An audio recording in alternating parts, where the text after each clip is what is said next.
The phone rang in the dark, and for a second, the whole apartment seemed to inhale, like the room held its breath. That sound, a clean little chime that always meant family. That night, it felt like a detonator. Right. Hearing you say that right now pulls me back. My chest does that little flip like a physical memory. Heads up before I get deeper. This story includes an accidental outing and family conflict. If that's raw for you, pause and breathe. Okay, we were trying to be invisible that night.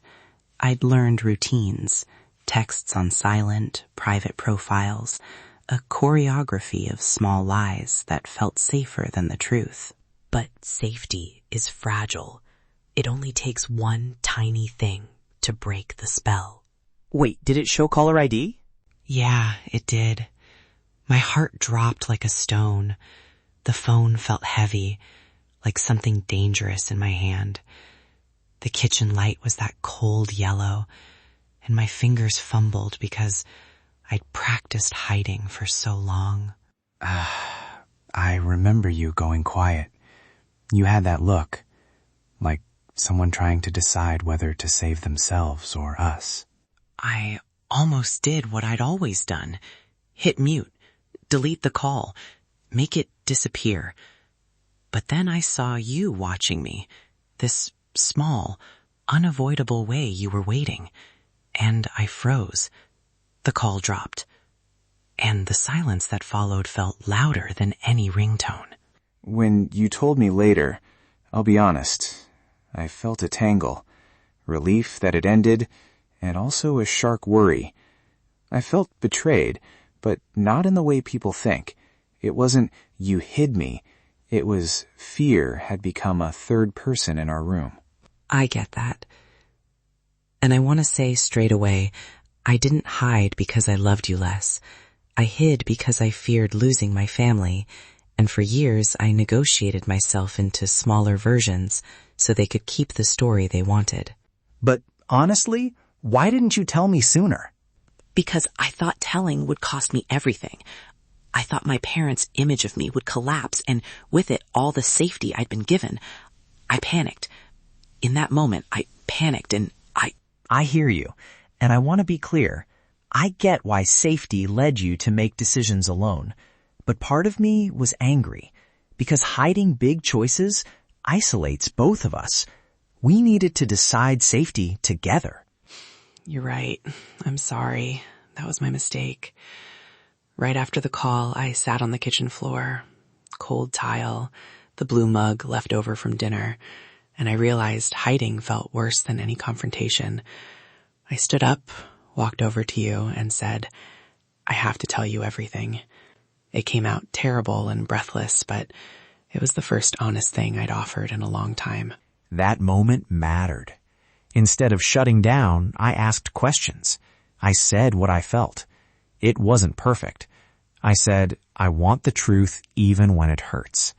Then we both said things we were afraid to say before. Repair wasn't one big gesture. It was weeks of small, repetitive things. Answering difficult texts. Telling you why I panicked. Letting you see me ashamed. Sometimes I slipped back into secrecy. Sometimes you called me out. We argued. We apologized. We sat in uncomfortable silences. Over time, those small actions stacked into a shape that felt trustworthy again. I want to push on one practical piece. What to do in the moment fear hits. We now use a timeout script. If you feel exposed, say, I need a minute. I'll call you back. That gives you space to choose, not panic. Short, safe, repeatable. Yes, 3 things that helped us. 1, if fear leads, call a timeout. Use those exact words. 2, small, consistent actions rebuild trust faster than dramatic apologies. Show up in tiny, repeatable ways. 3, set boundaries with family to protect your life and your partner. It's okay to say, I won't discuss my relationship with you. That's survival, not cruelty. And for the person who made the mistake, start with truth, then do small, steady work. Don't demand forgiveness. Earn it.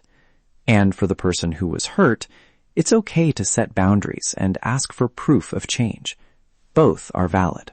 If you're listening with your chest tight, terrified one slip will lose everything, I need you to hear this. One moment does not define your whole life. I almost gave up. I wanted to disappear. But we chose to sit with the shame, say the truth, and keep showing up. It was messy and slow and real, and we survived it together. Quick, practical reminder. If this brings up heavy feelings, we aren't therapists. This is our lived experience. Please reach out to a professional or someone you trust if you're overwhelmed. You don't have to carry it alone. Tell us, what would you want someone to do for you after an accidental outing? If you can't share details, just type, I hear you. We see you. We believe you. Hit subscribe if you want more stories that feel like a hand on your back. Take a breath. I hear you.